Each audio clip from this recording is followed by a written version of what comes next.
Ma'am, where at? Excuse me, where at? Oh my God. Last time anyone seen her was last night around 10:30.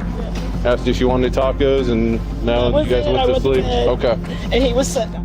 This is Natalie, who has just discovered her mother lying on the bed with a kitchen knife driven into her neck. Oh my God. And then my car is gone.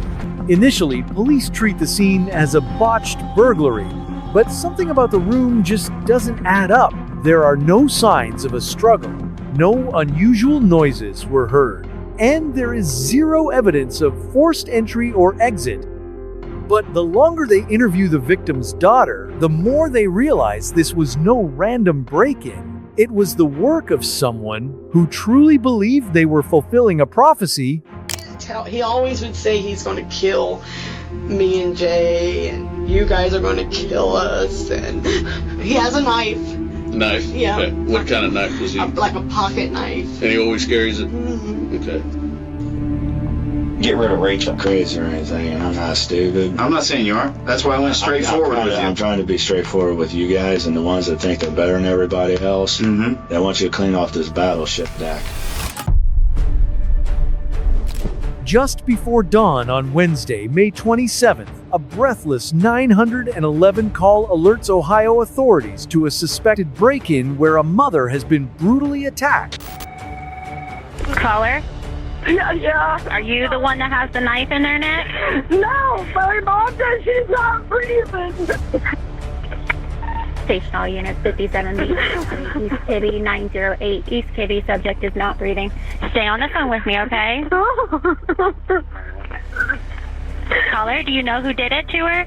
Oh my God, no. Okay, I've got an ambulance on the way, so just stay on the phone. Cruising with sirens blaring, arriving officers expect to secure a chaotic burglary scene. But the grim reality waiting behind the door stops them dead in their tracks.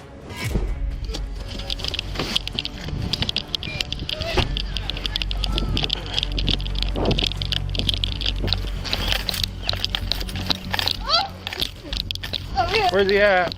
Where at? My mom. Where at? Ma'am, where at? Excuse me, where at? Right here. Okay, move, where at? Following Natalie inside, officers locate 71-year-old Rachel Cheney lying cold on the bed, a kitchen knife driven deep into her neck.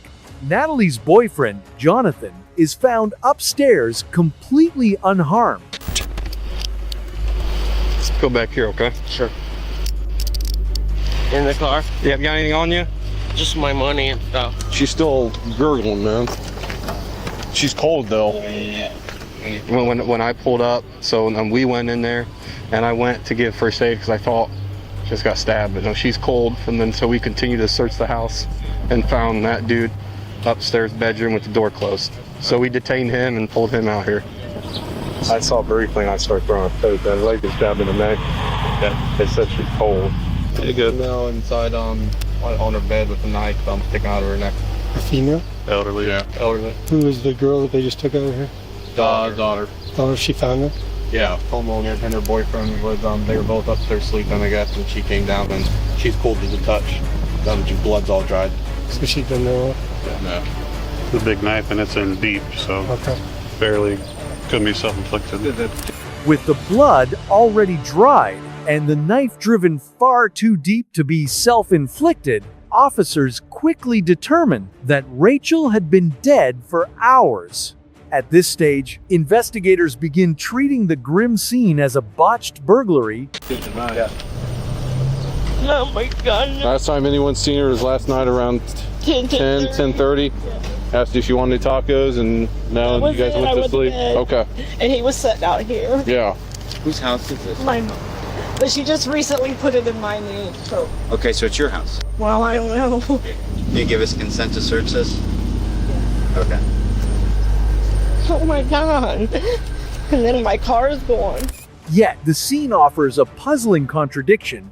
Nothing of value is stolen, there is no forced entry, and the only item missing is Natalie's vehicle with no clear signs of an outsider. Everyone inside the residence remains a potential suspect as secondary units scramble to locate the missing car, Little do the detectives know, they are already staring at half the puzzle, and the missing pieces are practically within arm's reach. Before long, investigators will find themselves face to face with the individual orchestrating this nightmare, discovering how a mind, warped by severe delusion, can reshape a cold-blooded killing into an act of self-righteous justification. Upon arriving at the station, Natalie and Jonathan are immediately separated into two different rooms as simultaneous interrogations begin. This classic tactic allows detectives to hit them both with the exact same questions, testing whether their stories perfectly align or completely fall apart. I was gonna make some coffee. I was sitting out there, sitting on the porch, and she came down and said somebody killed her mom. We didn't realize the car was gone until she called 911. She's like, oh my God, my car's gone too.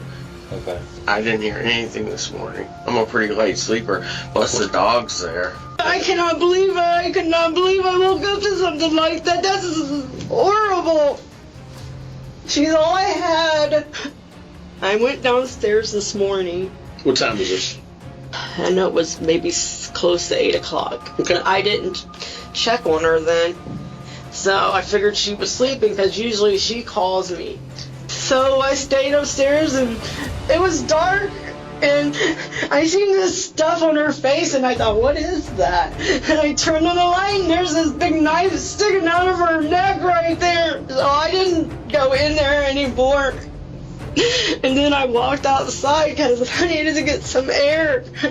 And then I noticed my car's gone. Both insist they heard nothing and only noticed the car was gone after calling 911. Despite their apparent grief, police refuse to clear them just yet. But mid-interrogation, Natalie suddenly snaps into a realization.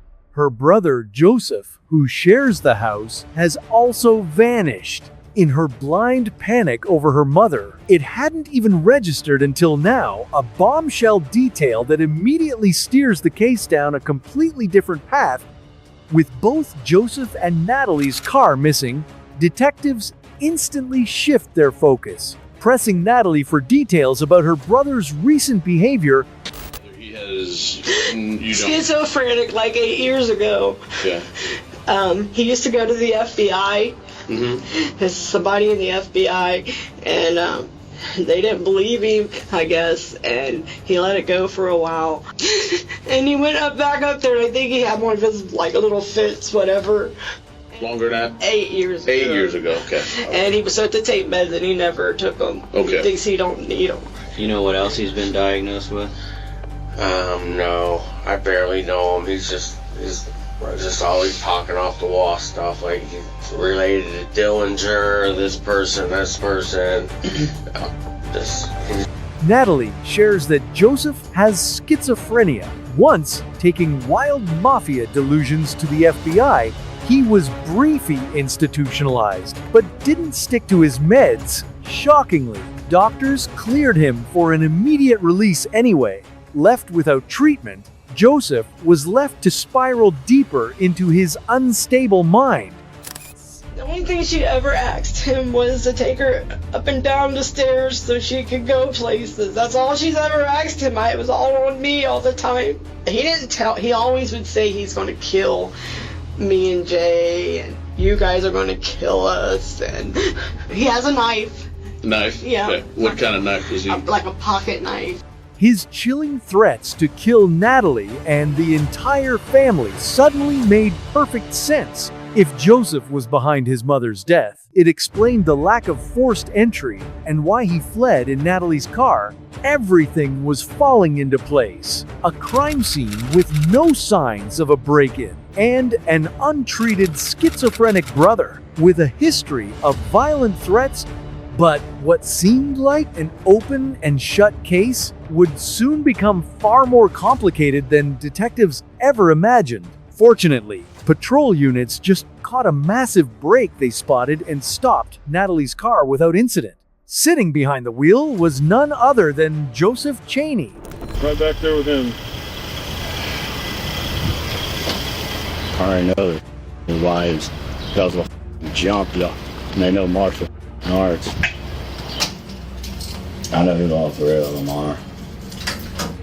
Steve, and that's why his neck's like that. He has those lines on his neck.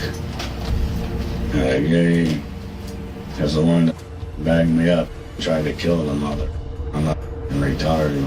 I don't like him neither. I'm related. Joseph is brought into the station, babbling and completely incoherent.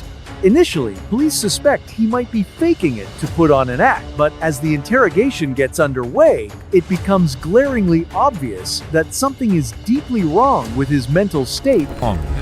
So tell me what's going on. I heard you were walking around downtown. Oh, I always take walks because I get bored sitting at home.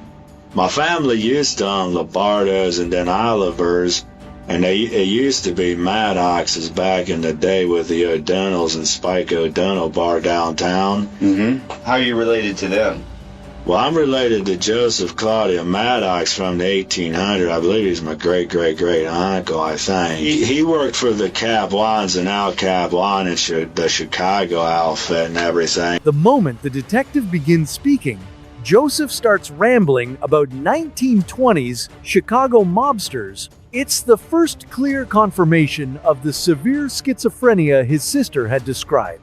Shrugging off the delusional rants, the detective skillfully steers the conversation back to what really matters: the details of Rachel's murder and Joseph's direct involvement. Anything major? Nothing. Just a lot of aggravation. With dead weight hanging around. Explain that to me. Just a bunch of old people around Wyoming that's clean. They cling to you, and they weigh you down and your kids down, and they rob you every day. But the problem is they got bigger sons and daughters than you and me, and everything. If you really want to know, there's a lot of clingers walking around Allen County here lately, weighing down the youth our age. I mean, you're still young and stuff. Like, say, if you got divorced, want to start over, you should be able to start over. Problem. Mm-hmm. It's a goddamn clingers walking around, and it's affecting everybody. Would you call her a clinger? Yeah, she's pretty much a clinger. She can't stop showing up people's houses, and neither can her goddamn daughter. Who's her daughter? I think they say it's Natalie. But I always thought it was Natalie, but whatever. Okay. The only thing to do to get rid of them is what they used to do to them. They just shoot them in heads and they throw them in goddamn burners, and they just say, okay, they just do a sheriff and police, a state trooper, and mob and street cover up, and they just get rid of the motherfuckers. Yeah, hopefully you don't think I'm a clinger. No, not really. Joseph refers to his mother and sister as clingers, viewing them as suffocating burdens, a glaring sign of deep-rooted resentment and severe paranoia. Recognizing this, the detective decides to confront Joseph head-on, demanding to know what really happened that night. Did you talk to Rachel last night? No, I think I brought her up the ramp and helped her in bed, and that was it, out of the car. What time was that? I don't even remember. Whose car were you in today? I guess that's Natalie's car, or Natalie, or however spell her name. I mean, I don't know. Did she let you take the car? No, I just took it. Where'd you find the keys at? They were on the kitchen table. Okay. What time did you leave the house with the car? I don't remember it. The daylight? 1:30, 2 o'clock. In the morning? Yeah. There's been problems all my life with my family, back and forth with whose kids are who's better than who. Your dad's who outranks who, yeah. Well, my mom always says, well, supposedly she's my mother, but I don't know if she's my mom. She might be my crazy aunt from down the street, goes around popping people in the head with fucking bullets. What's her name? I think it's Rachel, but they used to call her Rachel with an E-A-L. You get along with her, right? Not really. I mean, sometimes I do, sometimes I don't. She's a massive control freak and everything, and she drives people crazy. I don't know if she does it on goddamn purpose. How old is she? Or is she on a brain twister? Even with his fractured state of mind, Joseph is surprisingly compliant, speaking calmly and with chilling transparency. Recognizing this window of opportunity, the investigator cuts straight to the heart of the matter, asking if he was responsible for taking his mother's life. I'm not beat around the bush with you, because I kind of like to get to see what the person's like. That's why we have this conversation and we talk. Somebody ended up dead at your house last night. I think you know that. I think you pretty much had enough. From what I've seen here, I kind of like you. You kind of just tell it straight as it is, you know? You just say, screw it, I don't care if anybody likes it, this is how I feel. I'm kind of like that, okay? I might have taken out a few clingers in my life. When's the last one you took out? I don't know, it's been a while. I bet it's Sometimes I help out family members and I piss them off. And I don't even know it because they got machines and gadgets that they use in brain twisters and cookers. Yeah. And they shove them right up and they hook them up to your goddamn brain. You got a gun? No, I don't have a gun. Oh, well then you didn't take care of that clinger. I might have took care of a few clingers back when I was a kid. Oh, I was talking about last night. There's 8 and 9-year-olds and 10-year-olds that they train in Chicago and California all day long, and they pop them up on steroids. And the ones that arrested me and all those big muscular tattoo, they shoot them in the heads all goddamn day long and laugh at them. Who would have wanted to get rid of Rachel? Everybody wants to get rid of her. She a bad clinger? She's a bad clinger unless they're using her for money. And why doesn't anybody ever have the nuts then to step up and take care of her? Well, one reason, I'm on a goddamn cook machine and a brain twister. Okay, so I would have killed her years ago. Sometimes I think she loves me, and then she's I don't know, like an ally or something. And they're really big. She created crimes on me and my family, if you really want to know. I'm kind of tired of the crimes created on me and my family. Why didn't someone take out, if so many people want to get rid of Rachel, why didn't someone step up and do it? She might have a more powerful family than what you think. Just being a Miller, related to the Miller, go younger and all of them, Jesse James. Just being a Miller is powerful enough. Can I ask you something straight up? Did you take out Rachel? Yeah, I did you guys a favor. I did the whole family a favor. The Millers, the Millers, and the Jesse Jameses. How'd you do it? A bone-chilling confession hidden beneath casual, nonchalant words. In his warped reality, taking his own mother's life wasn't a barbaric crime. It was simply clearing away a suffocating burden. I did it with a knife right in her head. If I had a pistol, I'd have shot her. To be honest with you, I was planning on killing her, but I had enough ass money and heading over to New York or Chicago to check on my family to get out of here. I got a question, because with a knife, that's personal, especially to the head. Hey, to be honest with you, I did it with a gun or anything. I did her a favor, if you really want to know. What do you mean? I did you a favor. I did a lot of Millers around here favors. I mean, how do you think he did us a favor? I don't know. That's why I'm asking. Because it's just the nuisance of the thing running around and stuff and everything, and she's in misery all the time and pain and delusional, so I did her a... You already told me that you killed her, so what else do I need from you? You know what I mean? As if I killed her. I could have been dreaming out there because they smoke weed around me, and now they could have went around killing people because she's high all the goddamn time with Jay. Well, you knew exactly how she was killed, so... And she has a clinger to figure out. All right, I'll give you your food. This chilling admission is the ultimate proof of a broken system. Rachel's death wasn't just a murder. It was a completely preventable catastrophe had doctors not recklessly cleared an unstable schizophrenic man years prior. A mother would still be alive. Instead, Joseph was left to spiral alone, allowing his violent delusions to cannibalize his reality. His initial plea of not guilty by reason of insanity kicked off a grueling 2-year psychiatric evaluation. But time ran out for Joseph's excuses. Once deemed competent to face his crimes, the court handed him a sentence of 15 years to life. It's a textbook ending for the state, but a haunting reminder that in the eyes of institutional bureaucracy, the alarm bells are only heard after the blood has already spilled